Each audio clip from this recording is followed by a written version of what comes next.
gikapoy nako. Kung maingon ko nimo nga gikapoy nako, wala ka na nagpasabot nga gikapoy nako paghigugma nimo. Dili man jud kapuyon ang kasing-kasing. Nahadlok ra ko kay base na pod masakitan na pod og otro. Dili na unya kayanon. Maong makakapoy ang paghigugma. Maura siguro ning bisyuha nga dili makatagbaw ug dili makakapoy nga buhaton. Nakaingon ra ko adtong mga butanga kay gikapoy nako pagsabot. Gikapoy nako sa paghilak. Gikapoy nako sa pagdahom. Gikapoy nako sa paghulat. Ug labaw sa tanan, gikapoy na ang masakitan. Migtuo ko nga maistorya na sa usa ka tawo kung iya nang ibuhat ang tanan. Pero kung wala gihapon, maong sa kinatapusan, dili na kayanon. Maong sa dili pa paistoryahon ang imong hinigugma, pangitaa ang paagi. Kay dili tanang oras, dapigan ka sa panahon. Usahay, samtang nagulat ka sa imong saktong panahon, nawala na di ay ang tawong para nimo. Ug usahay, kanang wala na nimo gidahom, mauday ang makabag-o nimo. Ug makaingon ka, mas maayo gani akong gipili ang saktong tao kaysa magbulat ko sa saktong panahon. Makamingaw ang mga panahon nga naa ka makahatag nako og kalipay.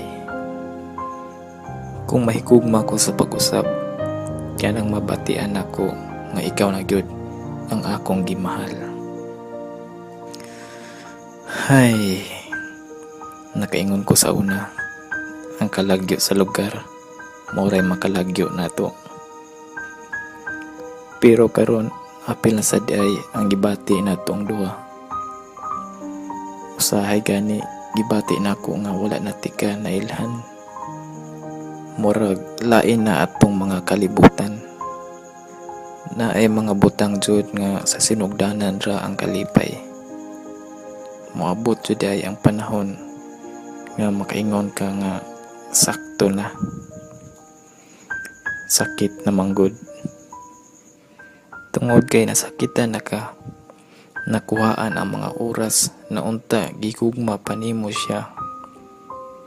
Usahay kinahanglan undangon na para mabalinguhan niya ang mga butang nga ipangbuhat nimo.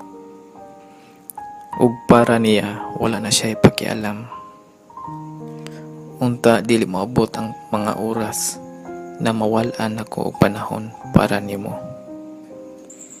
Kay dili ko ganahan nga imong mabatian ang akong nabatian karong panahon na. Karong sa panahon nga ibaliwala na ko nimo. Usahay kulang na imong oras para sa imong hinigugma. Dili nimo mabalinguhan na ana di ay laing mingbuhat sa mga butang nga ikaw unta ang mubuhat para niya. O wala ka kabalo na ana di ay laing mga tawo milihok o mingbuhat para pulihan ka sa imong pwesto. Kaysa binagsa na tong mga sayop nga gibuhat na ay mga butang o mga tawo na nga wala diri kanata.